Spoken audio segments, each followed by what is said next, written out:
This book, Sindhi Tapestry, has been curated by Saz Agarwal to bring together stories and memories of people who have interest in Sindh and in exploring their roots.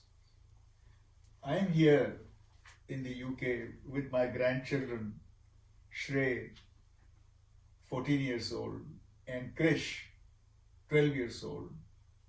They also have taken deep interest in finding their Sindhi roots and have also been reading the book. Shrey. So, what initially got you involved in Sindhi tapestry? Shrey, when I was growing up, our parents spoke very little to us about their Sindhi background, and they seldom spoke to us in Sindhi language. So I feel that over the years, we have tended to lose touch with our Sindhi roots. So this book was great motivation for me to write something so that the next generation gets connected with this book. And it was Saz Agarwal who inspired me and encouraged me to contribute to this book. So Nana, so can you please tell us a bit more about your essay in particular?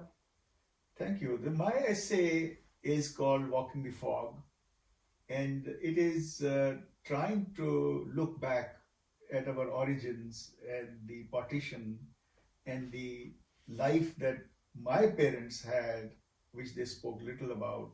So for me, it was like walking in the fog because things were not clear. So in this essay, I have described how we left Sindh, my parents left Sindh, and how it was for them to find a life in India, which was for them a strange and a new land. How they made their life, how they struggled, how they brought up. And in this essay, I have pointed out how different faiths and communities in India during our time lived together in a very harmonious way. And I believe there is a lesson for all of us as we now live in different communities and different communities interact with us.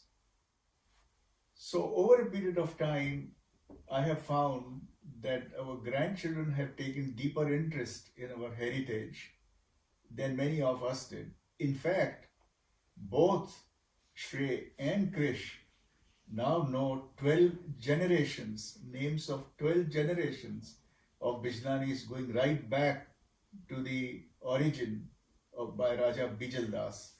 So Shrey, can you remember some of the names going back? So, on my Nana side, Shrey, Nivi, Subash, Kanchand, Gobindram, Jetanand, Lakha Singh, Kanchand, Dayaram, Tolaram, Raja Bijaldas. Very good. And Krish also remembers the names. And I should explain that both their sides, mother and father sides, are Bijlanis. So Krish will now tell us about the names of 12 generations going towards his father's side. Krish, Varun, Kishore, Ramchand, Pohumal, Hashmasrai, Balchand, Harsenumal, Sachinand, Dayaram, Tularam, and Raja Bijaldas. Great. This is so exciting to see this generation taking interest in our Sindhi roots and remembering them, and I look forward to their carrying this tradition forward. I loved hearing Shrey and Krish recite the names of their ancestors. It made me happy to know that the links to our past are still alive. I also felt happy in a different way to hear some of the names Shrey shared, because they are my ancestors too. Subhash's father, Kanchand Bijlani, was a judge in Sindh when partition took place. Subhash himself was only 5 years old. Most of what he knows about that time is what he was told or read about later or had insights about while thinking back. One of the very interesting stories he has written about in his essay for Sindhi Tapestry is about Sardar Jaman Singh, who arrived at his home in Chandigarh one day. In Sindh, Jaman Singh had looked after the household as well as Subhash and his sister Bimla, who was 2 years older than him. And he'd been searching for Subhash and his family for more than 30 years. When Subhash opened the door, Jaman Singh took an old photograph out of his pocket and showed it to him so that he would know who he was.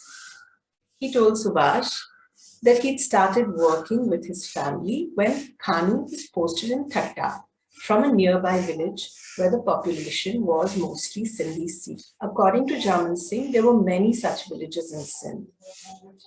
He also told Subhash how Kanu had saved him and his family and hundreds of other Sikhs by arranging for a train filled with them to be transported across the new border in chains with an armed guard proclaiming them prisoners for their safety. In his essay, Subhash has written about a range of different aspects of the Sindhi identity. Reviewers of this book have praised Subhash's essay for how comprehensive it is and how well he's been able to combine many different elements to create a sense of what it means to be a Sindhi. You can read Subhash's essay as well as many others which cover different aspects of the Sindhi identity in this book, Sindhi Tapestry. It's available on Amazon and perhaps your local bookstore. If you can't find a copy, contact me. Thanks.